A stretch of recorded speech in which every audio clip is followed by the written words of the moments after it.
हाँ जी, नमस्कार भी सभी को। कैसे हो सारे? उम्मीद है सब स्वस्थ होगे, मस्त होगे और अच्छे से चल रही होगी पढ़ाई भी।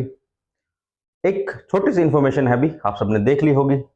फर्स्ट ग्रेड के जो एग्ज़ाम हैं, उनकी जो डेट है, आपकी एग्ज़ाम डेट आ चुकी है। 31 मई से एग्ज़ाम शुरू है। पहला आपका जीके जीएस का है, उसके बाद हिंदी का है और उसके बाद सीरीज़ से सारा उन्होंने दे दिया है सब्जेक्ट वाइज़, ठीक है? 3 से 4 एग्ज़ाम उन्होंने जीके जीएस की करवाए हैं और उसके बाद आपके सब्जेक्ट के हैं।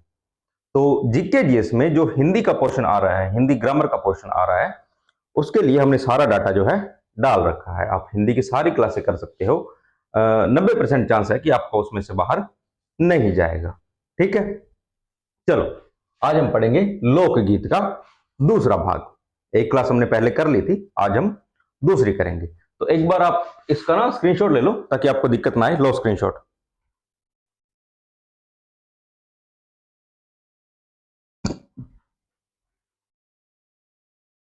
हो गया? तो कल एक विवाह संबंधी गीत में से एक रह गया था, कोयलड़ी गीत।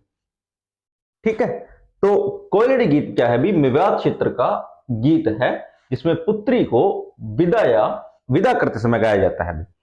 जब पुत्री की विदाई होती है तो उस समय कौन सा गीत गाया जाता है? तो कोयलड़ी गीत गाया जाता है। ये हमारा विवाह संबंधी एक गीत रह गया था। ठीक है, आज हम पढ़ेंगे विरह या वियोग के संबंधित गीत। विरह गीत, वियोग गीत, और राजस्थान में प्रचलित भी यही थे, भी विरह गीत थे। क्यों? क्योंकि एक पश्चिमी राजस्थान एक ऐसा इलाका है जहां पर रोजगार नहीं था। अब पुरुष जो था उसको कमाने के लिए, रोजगार के लिए बाहर जाना पड़ता था। बाहर कहाँ? तो वो कोई दूसरे देश नहीं जाता था, वो मालवा जाता था। मालवा हो गया, यूपी हो गया, मध्य प्रदेश जो इलाका है वहां जाता था। ठीक है, तो वो जो पत्नी थी वो विरह में थी, वो गीत गाती थी उसको वापस बुलाने के लिए। ठीक है, वही हमारे विरह संबंधी गीत है। और मैंने आपको कल बताया था भी पिछली क्लास में कि राजस्थान के जो गीत है उनमें वल्गैरिटी नहीं है। वह पति पत्नी के प्रेम से संबंधित गीत है, चाहे वह विरह हो चाहे उसमें प्रेम हो। ठीक है, चलो विरह संबंधित गीत, जिसमें पहला गीत है कुरंजा। बहुत प्रसिद्ध गीत है कुरंजा। कुरंजा पक्षी होता है भी एक, साइबेरियन क्रेन जिसको हम बोलते हैं, पक्षी होता है, उसके माध्यम से गीत गाए जाते हैं। तो कुरंजा पक्षी के माध्यम से महिला अपने विदेश गए पति को संदेश भेजकर घर वापस बुलाती है। अब विदेश कहां? तो मालवा। मालवा हो गया, आपका मध्य प्रदेश वाला इलाका है, यूपी हो गया, वहां काम करने के लिए जाता था अभी। ठीक है, तो कुरंजा पक्षी के माध्यम से महिला विदेश गए पति को संदेश भेजकर घर वापस बुलाती है। यह हो गया आपका कुरंजा गीत। ठीक है, बहुत बार पूछ लिया जाता है कि कुरंजा पक्षी के माध्यम से जो स्त्री अपने प्रदेश के पति को वापस बुलाती है, तो यह किस श्रेणी का गीत है? तो वह विरह संबंधित गीत है। ठीक है, अगला है सुवटिया। सुवटिया होता क्या है? तो सुवटिया तोते का पर्यायवाची है। सुवटिया मतलब तोता। तो मेवाड़ क्षेत्र में भील स्त्री, दो देते, मेवाड़ क्षेत्र और भील स्त्री अपने पति को सुवटिये के माध्यम से संदेश भेजती है और बात वही है कि घर वापस आ जाओ। केसरिया वालम क्या था? उसमें भी तो यही था, केसरिया वालम पधारो नि महाराज देश। पत्नी प्रदेश गए पति को घर वापस बुला रही है, वही चीज है। ठीक है, तो मेवाड़ क्षेत्र में भील स्त्री अपने पति को सुवटिये के माध्यम से संदेश भेजकर घर वापस बुलाती है। सुवटिया होता क्या है? तो तोता होता है। दो बातें पूछ सकता है। सुवटिया कौन सी जाति की महिलाएं गाती है? तो भील। कौन से क्षेत्र का प्रसिद्ध है? तो मेवाड़ क्षेत्र का। ठीक है, अब चीज देखो ना, उन्होंने पक्षियों का या फिर पशुओं का मानवीकरण कर दिया है। कुरंजा के माध्यम से, सुवटिया के माध्यम से कहीं ना कहीं संदेश भेजे जा रहे हैं। मतलब पक्षियों का भी, पशुओं का भी मानवीकरण कर लिया गया है। अगला है कागा। ये लो एक और आ गया, कागा। कागा मतलब कौवा। और कोए वाला तो मैं बोलता हूं कि हर गांव में देखना भी, कि कई बार होता है कि बचपन में जब गर्मी की छुट्टियां हो गई तो घर के ऊपर जैसे कौवा बोल रहा है तो मम्मी बोलती थी कि कौवा बोल रहा है, उसको उड़ा, शायद तेरे मामा लेने के लिए आ रहे हैं, मतलब मेहमान आएंगे। तो कोए को देखकर संबोधित करके यह गीत गाया जाता है तथा मेहमान आने का अनुमान लगाया जाता है। आज भी महिलाएं ऐसे अनुमान लगाती है कि शायद कौवा बोल रहा है, आज मेहमान आने वाले हैं। तो कागा गीत जो है कोय को संबोधित करके गाया जाता है और मेहमान आने का अनुमान लगाया जाता है। ठीक है, एक बार यहां तक स्क्रीनशॉट लो भाई।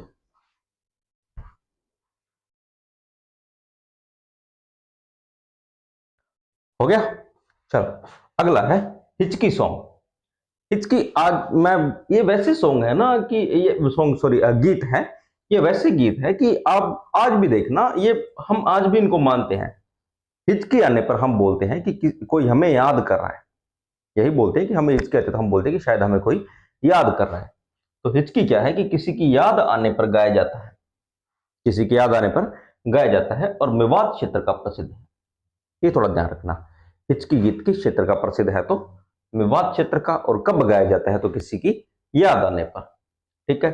ओलियो, ओलियो का मतलब होता है भी याद आना, मतलब सेम ही है। ओलियो का अर्थ है याद आना, ओलियो का अर्थ है याद आना। तो बेटी की विदाई के समय यह गीत गाया जाता है। दो गीत देखो, बेटी की विदाई के समय कोयलडी भी गाया जा रहा था और ओलियो भी गाया जा रहा है। और ओलियो का अर्थ क्या है? याद आना। शब्द घुमा के पूछ सकता है, ओलियो गीत कब गाया जाता है? तो बेटी की विदाई के समय। अगला है झोरवा। झोरवा, इससे प्रश्न बनता है कि यह किस क्षेत्र का प्रसिद्ध है? तो जैसलमेर क्षेत्र का। झोरवा गीत कहां का प्रसिद्ध है? तो जैसलमेर क्षेत्र का प्रसिद्ध लोकगीत, जो पति के प्रदेश जाने पर उसके वियोग में गाए जाते हैं। वही बात आ गई, पत्नी वियोग में गीत गा रही है अपने पति के। किस क्षेत्र का प्रसिद्ध है? तो जैसलमेर क्षेत्र का प्रसिद्ध है। अगला है चिरमी। चिरमी एक पौधा होता है। ठीक है, आप अगर किसी ने नहीं देखा है तो गूगल पे जाओ, आजकल एक अच्छा ऑप्शन होता है गूगल वाला, उस पर डालो चिरमी का पौधा, आपको दिख जाएगा। ठीक है। राजस्थानी सॉन्ग भी बने हुए, आप सुना होगा, चिरमीरा डाला चार बारी जाऊं चिरमीन है। ठीक है, ये सॉन्ग सुना होगा। तो चिरमी एक पौधा होता है जिसके लाल रंग के बीज लगते हैं, देखना कभी। और यह है मालवा, जो पूर्वी मैदान है, जो राजस्थान का पूर्वी मैदान है, जो मालवा के सटकर जो एरिया लगा हुआ है, वहां पर यह मिलता है। और नव वधु अपने भाई या पिता की प्रतीक्षा करते हुए यह गीत गाती है। पहली बात, चिरमी कहां का पौधा है? तो मालवा के पूर्वी मैदान का पौधा है। ठीक है, जिस पर लाल रंग के बीज लगते हैं। क्यों गाया जाता है? तो जो नव वधु होती है वह अपने भाई या पिता की प्रतीक्षा करते हुए यह गीत गाती है कि कब मुझे वह लेने आएंगे। ठीक है। अगला है पपैया गीत। पपैया मतलब पक्षी। देखो कितने पक्षी आ गए, हमने यहाँ कुरंजा के माध्यम से भी गीत गाया, सुवटिया के माध्यम से भी गीत गाया, कागा के माध्यम से भी गीत गाया, यहाँ पपैया के माध्यम से भी हमने गीत गा रहे हैं। है क्या वही? क्या? पति प्रीतम या पति पत्नी। तो क्या है कि प्रेयसी अपने प्रीतम को उपवन में आकर मिलने के लिए कहती है। किसके माध्यम से? पपैया पक्षी के माध्यम से। यह भी एक गीत है। ठीक है। अगला है पीपली। यह विरह गीत है भी, ये शेखावाटी क्षेत्र का है। ये बहुत पूछा जाता है कि पीपली जो गीत है वह किस क्षेत्र का प्रसिद्ध है? तो शेखावाटी क्षेत्र का। और वर्षा ऋतु में यह गाया जाता है। गीत कौन सा है? तो विरह गीत। वहीं पत्नी अपने पति के विरह में यह गीत गाती है। कौन सा? पीपली। अगला है सुपनो। सुपनो मीन्स सपना, ड्रीम। ठीक है। तो रात्रि में स्वप्न का वर्णन करते समय गाया जाने वाला विरह गीत। ठीक है। आप इनके नाम याद रखना, कुरंजा, सुवटियो, कागा, हिचकी, ओलियो, जोरवा, चिरमी, पपैया, पीपली, सूपनो। कई बार पूछ लेता है कि इनमें से कौन सा विरह गीत है या कौन सा नहीं है। तो बहुत आसान प्रश्न होता है कि आप जो गलत कराओगे, तो ऐसा गलती मत करना भाई। ठीक है। तो आज हमने विरह संबंधी गीत पढ़ लिए हैं, एक बार इसका स्क्रीनशॉट लो आप।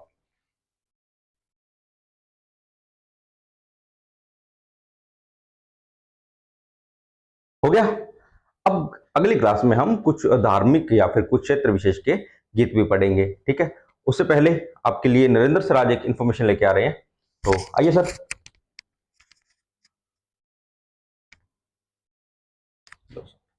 हाँ जी, तो नमस्कार मैं सभी को। कैसे हो सर? उम्मीद करूंगा सर बढ़िया होगा। चलो, सर ने सारा कुछ आपको बता ही दिया फर्स्ट ग्रेड का। तो वही बात है ना, अपने अपने सब्जेक्ट की सभी को फिक्र होती है। जैसे सर ने फर्स्ट ग्रेड का बता दिया, रीट का बता दिया, मेरा नहीं बताया उन्होंने। तो फिर मैं भी इनका नहीं बताऊंगा, मैं भी मेरा ही बताऊंगा ना। चलिए कोई बात नहीं, मैं भी थोड़ा सा बता देता हूं आपको इन्फॉर्मेशन क्या है। सर ने जगह ही नहीं छोड़ी। सर जगह कहाँ छोड़ते हैं अपने लिए, जगह बनानी पड़ती है। चलिए कोई बात नहीं। हमने आपको साइंस पढ़ाना शुरू किया था तो मैंने आपको एक बात बोली थी कि अपने जो साइंस का अपना रहेगा वो मोस्टली रेलवे के एग्जाम को अपने फोकस करते हैं ना, इसके एग्जाम को फोकस करते हैं। वैसे तो सभी एग्जाम को, लेकिन मेन टारगेट जो रहता है वो रेलवे का रहता है। आप सभी को पता होगा रेलवे एनटीपीसी, ठीक है। ग्रेजुएशन के एग्जाम हो चुके हैं अभी कुछ दिन पहले। अब आ गई है अंडर ग्रेजुएट की, किसकी बारी? अंडर ग्रेजुएट, यानी कि जिन्होंने एनटीपीसी ट्वेल्थ बेस पे, थैंक यू सर, चलिए ट्वेल्थ बेस पे भरा था। अब आपको पता है एनटीपीसी दो बेसिस पे भरे गए थे। एक तो जिनकी ग्रेजुएशन थी उनके अलग भरे गए थे, और उनके जिनकी ग्रेजुएशन नहीं थी लेकिन ट्वेल्थ पास आउट थे तो उनके भरे गए थे। तो ग्रेजुएशन वालों के तो हो गए। अब ट्वेल्थ वाले जो बच्चे हैं, एनटीपीसी, रेलवे एनटीपीसी या आरआरबी एनटीपीसी, इसकी एग्जाम डेट अनाउंस हो चुकी है अभी। बस ये इंफॉर्मेशन थी आपके लिए। एग्जाम डेट आपकी जो अनाउंस हो चुकी है, एग्जाम डेट अनाउंस हो चुकी है। तो ये एग्जाम डेट भी मैं आपको बता देता हूं, 7, 8 और 9 मई को।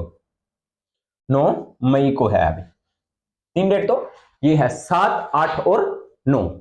और उसके बाद में 13, 14, 16 और 21 जून। 13, 14, 16 और 21 जून, यानी कि टोटल लगभग आपके पास 7 दिन आपके एग्जाम चलेंगे। कितने दिन? 7 दिन एग्जाम आपके कंडक्ट होंगे। किसके? RRB NTPC UG exam date आपकी अनाउंस हो चुकी है। तो इसमें जो मैंने जब एग्जाम दिया था, मैं आपको उसका थोड़ा सा इंफॉर्मेशन दे देता हूं। अभी जब लास्ट ईयर एग्जाम दिया था, हुआ क्या था इस बार है ना, ये रेलवे वाले जो आरआरबी ग्रुप डी कंडक्ट कराया था, उन्होंने टाइम तो ऑल ओवर था, लेकिन जो क्वेश्चन थे वो सेक्शनल थे। सेक्शनल का मतलब जैसे पहले रीजनिंग खुल गई, फिर साइंस खुल गई, फिर जीके खुल गया, और फिर उसके बाद में मैथ खुल गई। इस टाइप से 25-25-25 जो भी आपका क्वेश्चन का मेंटेनेंस था वो मैं आपको बता चुका हूं एक वीडियो में। इसमें क्या था, इसमें एनटीपीसी वालों ने क्या किया, क्वेश्चन को मिक्सअप कर दिया। कैसे सर? एक क्वेश्चन जीके का दे दिया, उसके बाद में एक क्वेश्चन रीजनिंग का आ गया, एक क्वेश्चन साइंस का आ गया, एक क्वेश्चन मैथ का आ गया, फिर एक क्वेश्चन जीके का आ गया, फिर रीजनिंग का आ गया। मतलब बच्चा जीके का क्वेश्चन करता है तो उसकी कमांड होती है हाँ अगला क्वेश्चन जीके का, फिर एकदम से रीजनिंग, फिर रीजनिंग करके दिमाग को सेट करता है, आगे फिर वही साइंस बैठी है। मतलब क्वेश्चन मिक्सअप कर दिया उन्होंने, तो बच्चे कंफ्यूज होते हैं।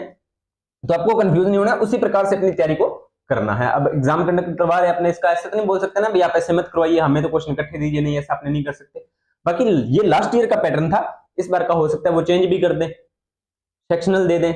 पर इतना अभी सेक्शनल देते हैं तो थोड़ा सा एक अपने को टाइम मैनेज करना आ जाता है। अभी हाँ रीजनिंग में अपने इतने टाइम में कंप्लीट कर लेंगे, मैथ को इतने कंप्लीट कर लेंगे, जितने जीके में इतना टाइम लगा देंगे, ठीक है। इसमें क्या, इसमें मैनेज ही नहीं हो पाता टाइम, हर क्वेश्चन के लिए अलग अलग दिमाग लगाना पड़ता है, तो पेपर पूरा सॉल्व नहीं होता, लेकिन आपको करना है। उसके बाद में आपके साइंस के लिए पूरी साइंस आपकी लगभग हो चुकी है, पर फिर भी अगर रेगुलर देख रहे हो उनको तो कोई परेशानी है नहीं। जो बच्चे रेगुलर नहीं देख रहे, इस वीडियो से पहली बार जुड़े हैं, तो उनसे मैं एक रिक्वेस्ट करूंगा कि आप जो प्लेलिस्ट बनी हुई है एमसीक्यू की, सीधा एमसीक्यू की प्लेलिस्ट लिखी हुई है, वो आप क्वेश्चन आंसर लगा के चले जाना, कुछ काम आपका हो जाएगा, सारा तो नहीं लेकिन कुछ आपका हो जाएगा, ठीक है। तो एक बार फिर 7, 8 और 9 मई, 13, 14, 16 और 21 जून को आपके एग्जाम होंगे। कब? किसके? एनटीपीसी अंडर ग्रेजुएट के। उसके अलावा आपको रेलवे से संबंधित या एग्जाम से संबंधित कुछ भी इंफॉर्मेशन चाहिए तो कमेंट सेक्शन में डाल देना, रिप्लाई मिल जाएगा कि सर एग्जाम है, कैसे जाएं, कहां से जाएं, कैसे ट्रेन पकड़ें, ठीक है। हाँ, अगर आपको कहीं भी सफर करना हो और आपको ट्रेन मैनेज करने में दिक्कत आ रही हो, भाई आपको कहीं राजस्थान के अंदर या इंडिया के अंदर आपको कहीं भी जाना है, आपको ट्रेन मैनेज करने में दिक्कत आ रही हो, तो आप थोड़ा सा कमेंट सेक्शन में डाल दीजिए कि सर हमारा एग्जाम यहाँ पे है, हम ट्रेन से कैसे जाएं, कैसे ट्रेन को मैनेज करें। तो उसकी भी मैंने एक शॉर्ट वीडियो बना रखी है, शायद लॉन्ग वीडियो भी है, वो भी आप देख लेना या कमेंट सेक्शन में डाल देना, मैं उसकी एक वीडियो और बना दूंगा। जैसे भी आपके एग्जाम सेंटर आएंगे तो आपको पता लग ही जाएगा एग्जाम कहाँ पे, अमृतसर है, बठिंडा है, बीकानेर है, मोस्टली तो यही होते हैं। इसके फिक्स सेंटर है, ज्यादा दूर नहीं है, जैसे गंगानगर हो गया, फिर हनुमानगढ़ हो गया, फिर उसके बाद में बीकानेर हो गया, फिर उसके बाद में बठिंडा, जलंधर, लुधियाना, पटियाला, अमृतसर, और इसके बाद में चंडीगढ़ भी होते हैं कभी कभी, और जयपुर भी कई बार कंडक्ट करवा लेते हैं, ये मोस्टली यही है। ठीक है, उसके बाद में आगे एनटीपीसी की, रेलवे के डिपार्टमेंट की मर्जी कहाँ एग्जाम कंडक्ट करवाए। ठीक है, तो बता देना, आपको कमेंट सेक्शन में जवाब मिल जाएगा। उम्मीद करता हूं जानकारी अच्छी लगी होगी। अगर जानकारी अच्छी लगी हो तो वीडियो को लाइक, शेयर, कमेंट और चैनल को सब्सक्राइब कर लेना। ठीक है, मिलते हैं नेक्स्ट वीडियो और नए टॉपिक के साथ, तब तक आप सभी का धन्यवाद।